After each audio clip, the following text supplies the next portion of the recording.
12 फरवरी 1809 जब एक झोंपड़ी में रहने वाले पिता के यहाँ एक लड़का पैदा हुआ। जब लड़का 2 साल का हुआ तो उनको अपना घर छोड़ना पड़ा एक लड़ाई की वजह से। जब वो 7 साल का हुआ तो उन्हें वो जगह भी छोड़नी पड़ी थी जहाँ पर वो आकर बसे थे। जब वो 9 साल का हुआ तो उनकी माँ की डेथ हो गई। गरीबी की वजह से वो पढ़ नहीं पाया, कुछ ही दिन वो स्कूल गया था। फिर उन्होंने पोस्ट मास्टर की एक जॉब की। जब उसने लोगों की प्रॉब्लम को देखा तो उसे सॉल्व करने के लिए उन्होंने विधायक का चुनाव लड़ा और वो बुरी तरह हार गए। और जिस लड़की से वो शादी करना चाहते थे वो एक बीमारी की वजह से मर चुकी थी। हालात उसके बिल्कुल खिलाफ थे।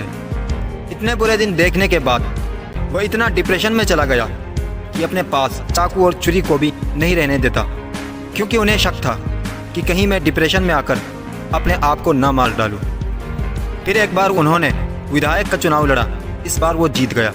फिर उन्होंने वार्ड मेंबर का चुनाव लड़ा, लेकिन वो हार गए। फिर खुद का बिजनेस शुरू किया, फेल हो गया। इसके बाद फिर उन्होंने चुनाव लड़ा, इस बार भी हार गए। फिर उन्होंने दोबारा बिजनेस शुरू किया, उसमें भी फेल हो गए। 36 साल की उम्र में नर्वस ब्रेकडाउन हो गया। 43 साल की उम्र में उसने कांग्रेस के लिए चुनाव लड़ा, उसमें भी बुरी तरह हार गए। अब तक तो आप समझ ही गए होंगे कि मैं किसकी बात कर रहा हूँ। अगर नहीं समझे तो सुनते रहो, आगे पता चल जाएगा। 5 साल बाद फिर कोशिश की, लेकिन इस बार भी हार गए। 55 साल की उम्र में फिर सीनेट के लिए चुनाव लड़ा, लेकिन इस बार फिर हार गए। फिर 1 साल बाद वाइस प्रेसिडेंट का चुनाव लड़ा, इस बार भी हार गए। 59 साल की उम्र में फिर चुनाव लड़ा, लेकिन इस बार फिर हार गए। सन 1807 में इस बंदे ने राष्ट्रपति का चुनाव लड़ा और अमेरिका का 16वां राष्ट्रपति बन गया। उस बंदे का नाम है अब्राहम लिंकन, जिससे हार नहीं हार मान ली। लेकिन इस बंदे ने हार नहीं मानी। इतने रिजेक्शंस के बाद, इतने फेलियर्स के बाद, कोई कितना ही बड़ा सिकंदर क्यों ना हो, वो भी आखिरकार हार कर बैठ जाता है। लेकिन उनके अंदर एक जिद थी हार ना मानने की, इतिहास रचने की। आखिरकार उन्होंने अपना नाम इतिहास के पन्नों पर लिखवा कर ही छोड़ा। सक्सेस उनको इतनी उम्र के बाद मिली जब वो अपना सब कुछ खो बैठा। महात्मा गांधी को साउथ अफ्रीका में अंग्रेज़ों ने ट्रेन के डब्बे से उतार दिया था कि तू पहले डिब्बे में सफ़र नहीं कर सकता।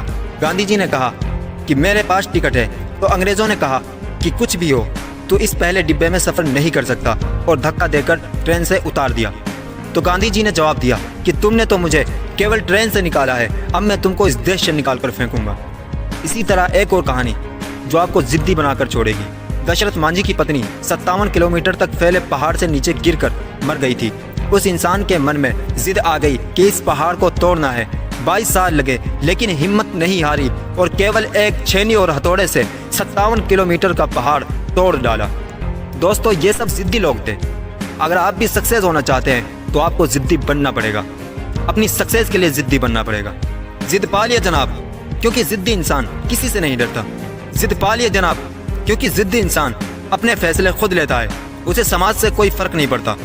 जिद पा लिया जनाब, क्योंकि जिद्दी इंसान जो सोचता है वो करके ही दम लेता है। उम्मीद है कि इस वीडियो के ज़रिए मैं आपको जो मैसेज देना चाहता हूँ वो आप समझ चुके होंगे। मैं ऐसे ही वीडियोस लाते रहता हूँ जो आपको आपके लक्ष्य तक पहुँचने में मदद करती है। अगर आपने अब तक मुझे सुना है तो आपके लिए दिल से थैंक्स। और आपसे एक छोटी सी रिक्वेस्ट है कि इस वीडियो को लाइक, शेयर और चैनल को सब्सक्राइब ज़रूर कीजिएगा। Thanks for watching.